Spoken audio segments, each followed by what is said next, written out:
Welcome back to ABC General Hospital channel. Today, we're diving into the intricacies of the latest events in Port Charles, where tension, heartbreak, and unexpected alliances shape the lives of our beloved characters. Prepare for a deep dive into a whirlwind of drama as we explore every twist and turn from this week's episodes. Let's get started. Ava's struggle for custody takes an emotional turn. Ava Jerome is no stranger to battling the odds, but her fight for custody over Avery has reached a breaking point. After Laura Collins withdraws her support as a witness in court, Ava feels the walls closing in. In an emotional confrontation with Rick Lansing, Ava's frustration boils over.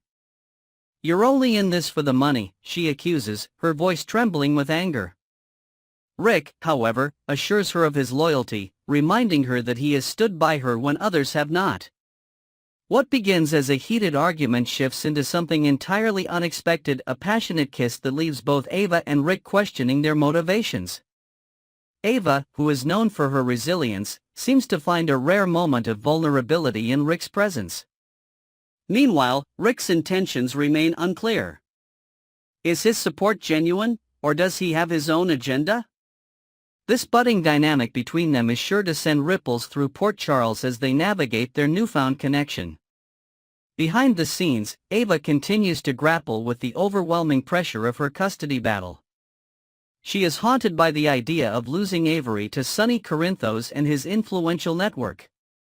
Rick's calculated advice about making her living situation more appealing to the court further underscores Ava's desperation. With every move, the stakes for Ava grow higher, making her fight for custody one of the most emotionally charged storylines in the current arc. Lucky and Elizabeth enlist Josslyn for a dangerous mission. Over at Turning Woods, Lucky Spencer and Elizabeth Baldwin are devising a plan to expose Cyrus Renault's sinister activities. Realizing they need additional help, they decide to bring Josslyn Jacks into their fold.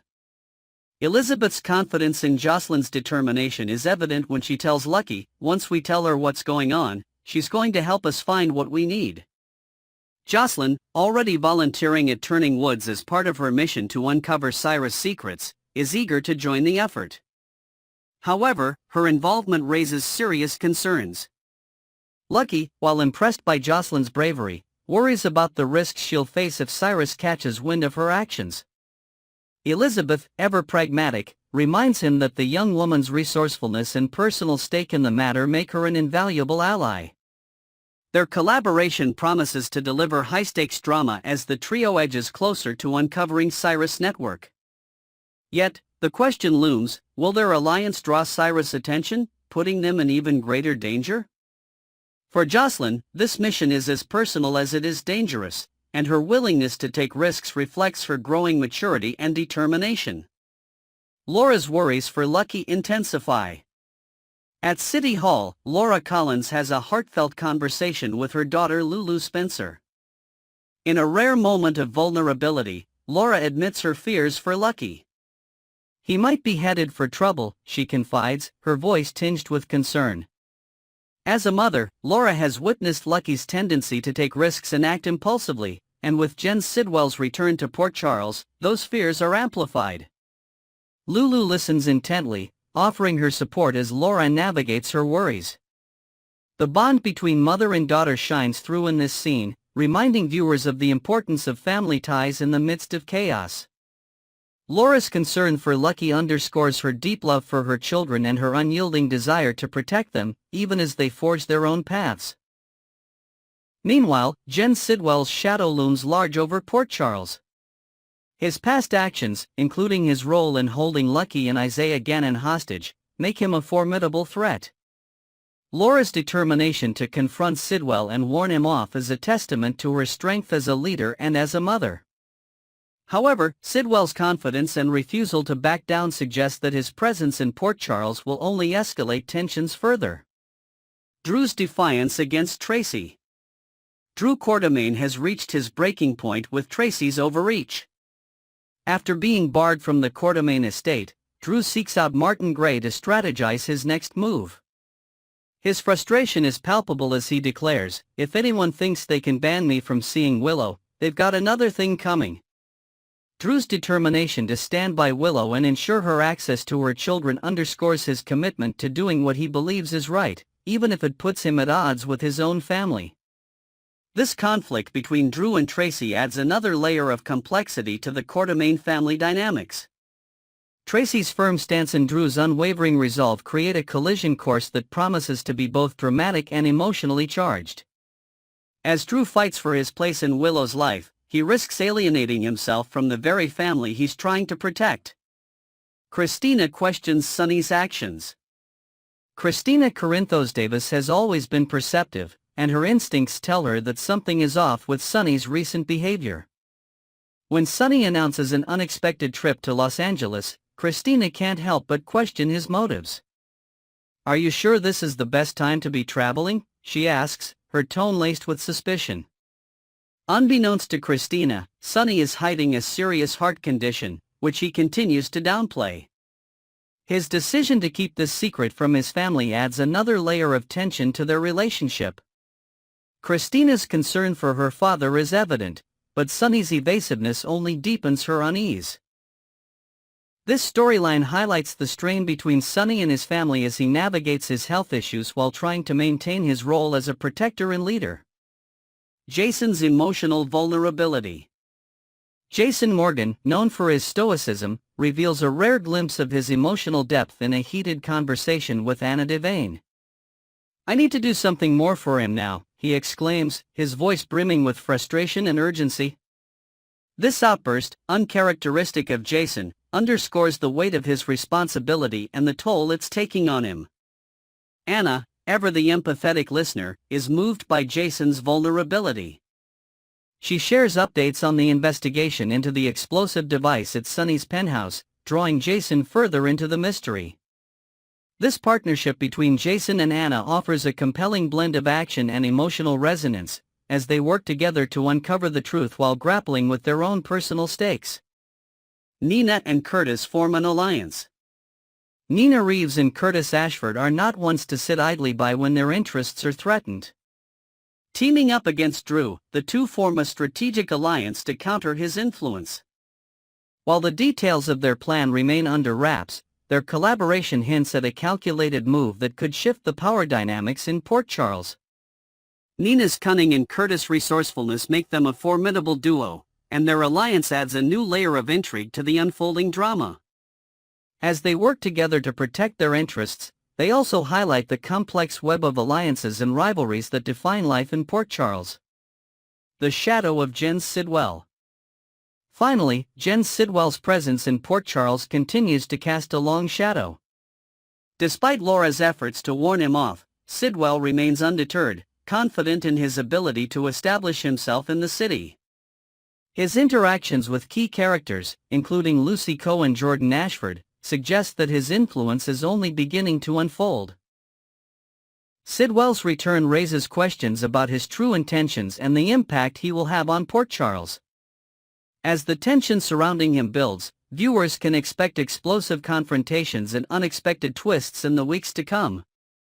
Next, we'll dive deep into the emotional turbulence, shocking decisions, and power plays unfolding in Port Charles and beyond.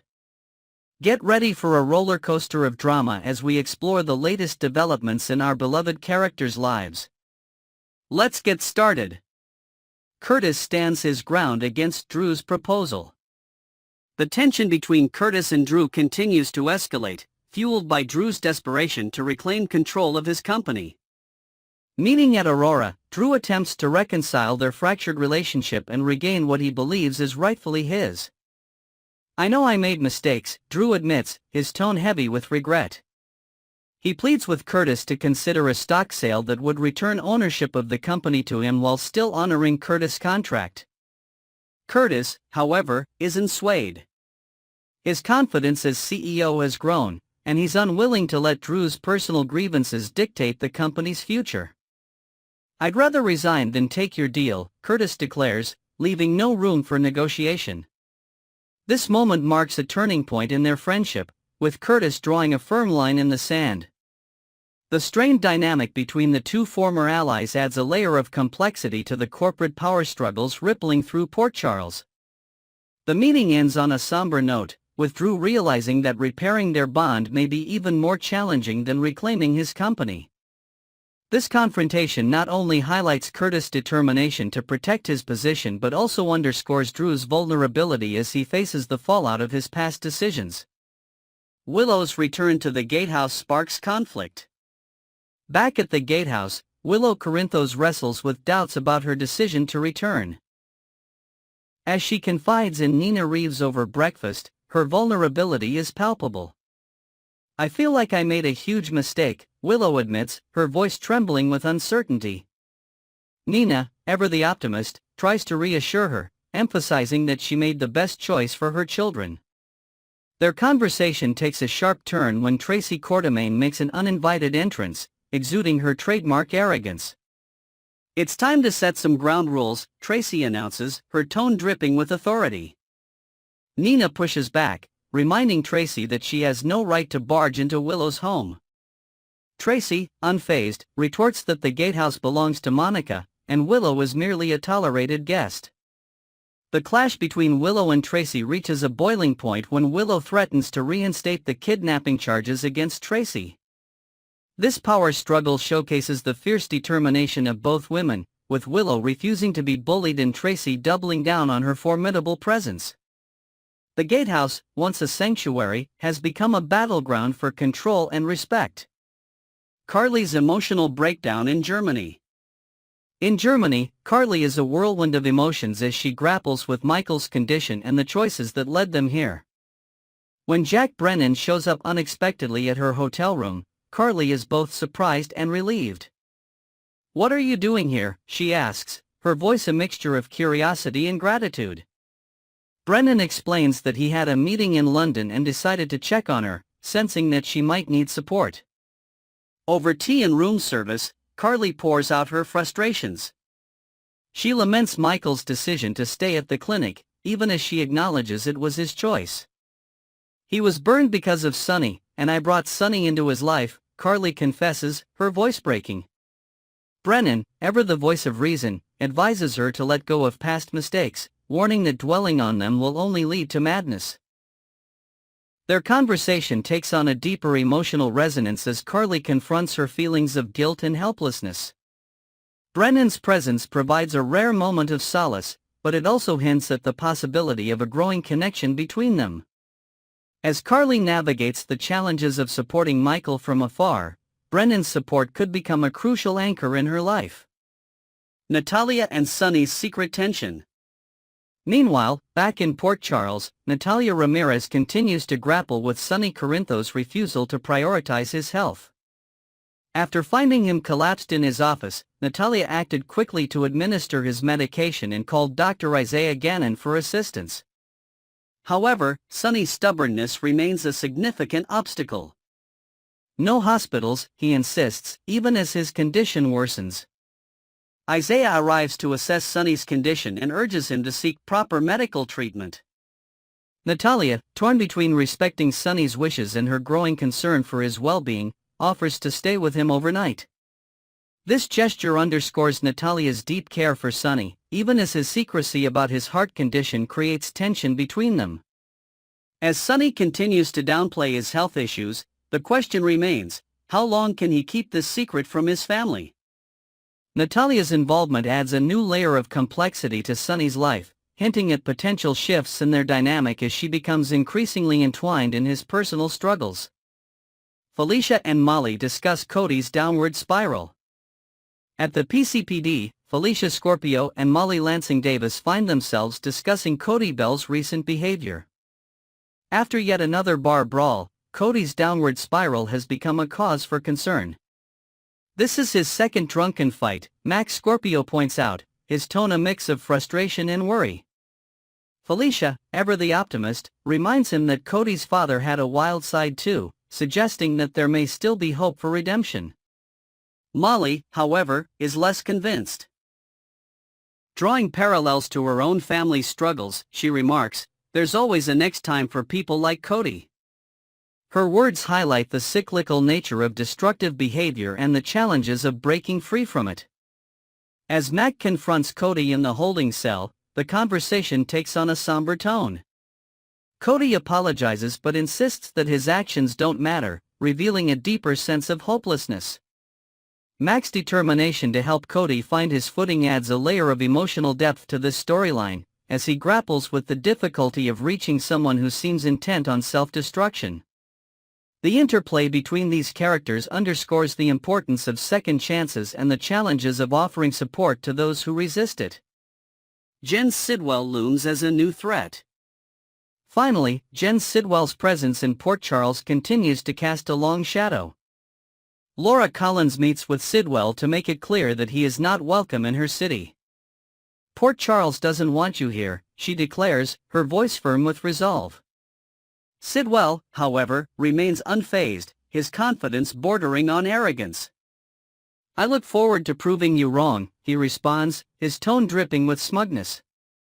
Sidwell's interactions with key characters, including Lucy Coe and Jordan Ashford, hint at his plans to establish himself as a significant player in Port Charles.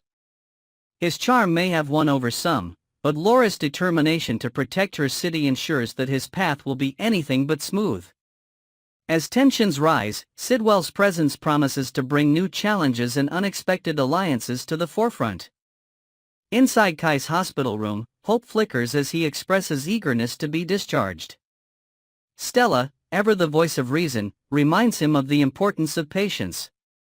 You have your whole life ahead of you, she says warmly, yet firmly. Stella emphasizes that pushing himself too hard could jeopardize his progress, urging him to focus on healing properly. Kai nods in agreement, promising not to jeopardize his recovery. As their conversation deepens, Kai reveals that his injury means he'll have to delay entering the football draft. He'll remain at PCU for another year, a bittersweet revelation for someone so driven. Stella, however, lights up at the news. I love seeing you play for our home team, she admits, her pride evident. Kai's resilience shines through, though there's a hint of vulnerability in his voice as he wonders what his future holds beyond football. Just as they are about to delve further into his plans, the doctor arrives, bearing what Kai hopes is good news about his condition. The scene underscores the delicate balance of ambition and recovery, leaving viewers wondering if Kai's dreams will be reshaped or realized. Trina's unexpected hospital visit. Meanwhile, in the hospital hallway, Trina Robinson encounters Josslyn Jacks, who is on a mission of her own. The two friends exchange surprised looks as Trina asks what Joss is doing there. Joss, brimming with determination, reveals her intentions to stop a murderer. Her quest for answers about Dex's death has driven her to the hospital, where she hopes to uncover new leads. Trina listens intently, understanding her friend's pain and need for closure. When Joss inquires about Trina's visit, Trina confesses she's there to see Kai. Her bag, filled with Aurora wellness shakes and bars, is a thoughtful gesture for Kai's recovery. Joss nods approvingly, noting that Trina's presence will undoubtedly lift Kai's spirits. You're not from the football world, which is his whole identity, Joss points out. You'll help him see there's more to life than the game. The two friends share a meaningful look before Joss heads off to continue her investigation, promising to catch up later at home. Stella and Trina cross paths. As Stella exits Kai's room, she's pleasantly surprised to run into Trina in the hallway. The warm familiarity between the two women is evident as Stella expresses her joy at seeing Trina. It'll do him good to see you, Stella says, her tone filled with genuine belief. She encourages Trina to be herself around Kai, reminding her that her perspective, so different from the high-pressure world of football, could offer him a fresh outlook during this challenging time. Their conversation briefly shifts to the importance of emotional support during recovery. Stella shares a few anecdotes from her own life, hinting at the struggles and triumphs she's seen as a nurse and a family member. Trina listens intently, inspired by Stella's wisdom. As they part ways, Stella's words linger with Trina, adding an extra layer of significance to her visit with Kai. Kai's uncertain future. Inside his room, Kai faces a critical moment. As the doctor enters, Kai's hopeful demeanor contrasts with the underlying tension. The doctor's expression is neutral, leaving viewers on edge. Kai, who has built his identity around his athletic prowess, waits for an update that could alter the trajectory of his life. The stakes are high not just for his football career, but for his sense of self. Kai's journey serves as a poignant reminder of how quickly life can change. The uncertainty of his future, paired with the unwavering support of loved ones like Stella and Trina, creates a compelling narrative about resilience and adaptation. Whether Kai's path leads back to the field or toward a new purpose, his story is one of courage and determination. Joss's quest for justice. Josslyn, meanwhile, is consumed by her mission to uncover the truth about Dex's death. Her encounter with Trina is a brief respite, but her focus remains sharp as she navigates the hospital in search of answers. Joss's relentless pursuit reflects her deep sense of loyalty and justice, traits that have defined her character throughout the series. Her determination, however, is not without its challenges. Joss is driven not only by a need to honor Dex's memory but also by a sense of guilt over past mistakes. As she digs deeper into the mystery, viewers are left wondering whether her quest will bring her closure or lead her into further danger. The interplay between Joss's courage and vulnerability adds depth to her storyline, making her journey one of the most compelling arcs in this chapter of General Hospital.